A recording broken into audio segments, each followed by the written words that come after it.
Boy, that is just excellent. I love that movie. I have not seen that movie in more than 2 years, and you know, I was anticipating watching it thinking I might not love it as much, and I was wrong. I just love it to death. Really the culmination of a lot of years of making these types of movies. Some success, some failures. Just fresh as a daisy today to me. Well, if you're used to watching old movies anyways. And so if they did indeed to set out to make the Hitchcock picture, to end all Hitchcock pictures, I think they did. I mean, I really think they did. It was a huge success. They toured around the whole country, premieres, and boy, I think Alfred Hitchcock just really just loved the adulation. He's almost 60, he is 60 now because he was born in 1899, so you know, one might think that where does he go from here? You know, this was just a huge success. He's a big star. He knows all these famous people. He's rich. He's 60. You know, there's really only one place to go from this enormous success, but down. And it's all the more remarkable that his next film, next week, Psycho, will ultimately turn into the one he's best known for all these years later, these 50 years later. The hugely successful Psycho that broke box office records in every country it played in. So, so did they make the ultimate Hitchcock movie? Well, we certainly had the ultimate charming villains. Boy, you know, with James Mason, just hilarious, you know. But I've got guests. Can't you cooperate? Okay, well, kill them. I'm going to go back to my guests. And Martin Landau, you know, both of them are bad guys from the beginning. Like right away, you know, they're bad guys, and it doesn't matter. They're so sophisticated, and it's interesting that the bad guys in James Bond movies, which come later, 1962, 1963, are almost always charming as well. And it's said that this movie actually kind of serves as a template for what those James Bond movies sort of became in the 60s, and you can certainly see it. I mean, they've got Cary Grant at the beginning of the movie, and instead of just shooting him, or instead of, you know, okay, they go to the trouble of getting him drunk, why don't push him over the cliff? No, they put him in this elaborate scene where he has the possibility of escaping, and you know, and he does, like James Bond did all those times. And you know, speaking of James Bond, there's that scene.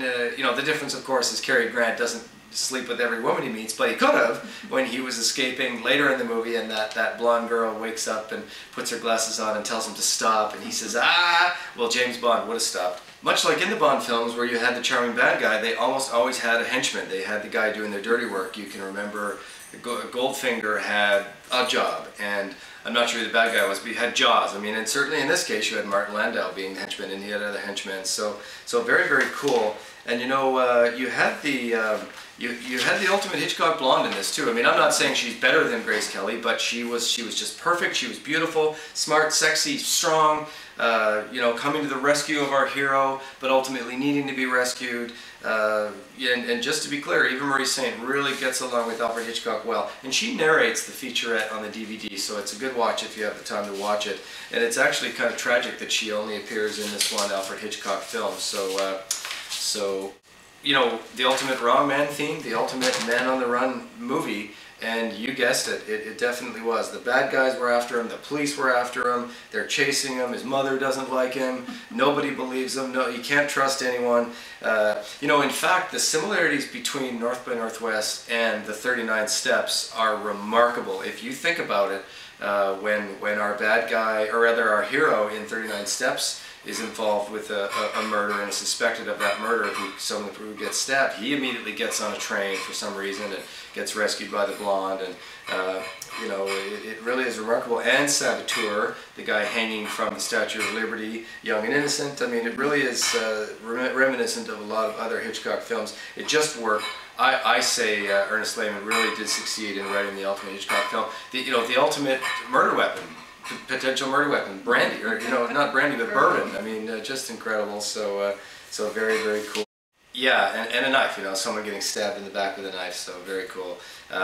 You know, that scene that we have Roger Thornhill getting out of the cab at the UN it's on the featurette that it's just interesting that Hitchcock was not allowed to film at the UN for security purposes. The answer was no, so he did it anyways, and that's actually that scene where Cary Grant is walking up the steps to go to the UN. They had a hidden camera in a van across the street getting that scene. That's pretty cool. Nor did they have permission to film at Mount Rushmore for various reasons, which is just as well, because I mean, it's probably safer to film on a constructed set with a big backdrop like they did. But that's just interesting. So Cary Grant, boy, was he great in this. You just can't say enough about him.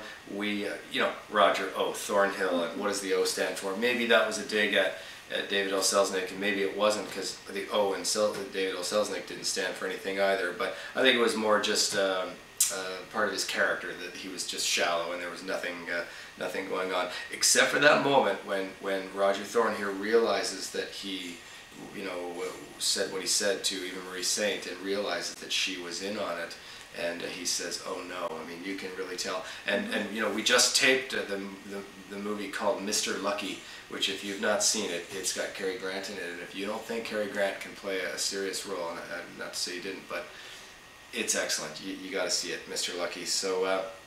And you ever notice that Cary Grant has a suspenseful driving scene in all 4 of the Hitchcock movies? Diane pointed that out. Suspicion, where Ingrid Bergman is drunk and she's driving.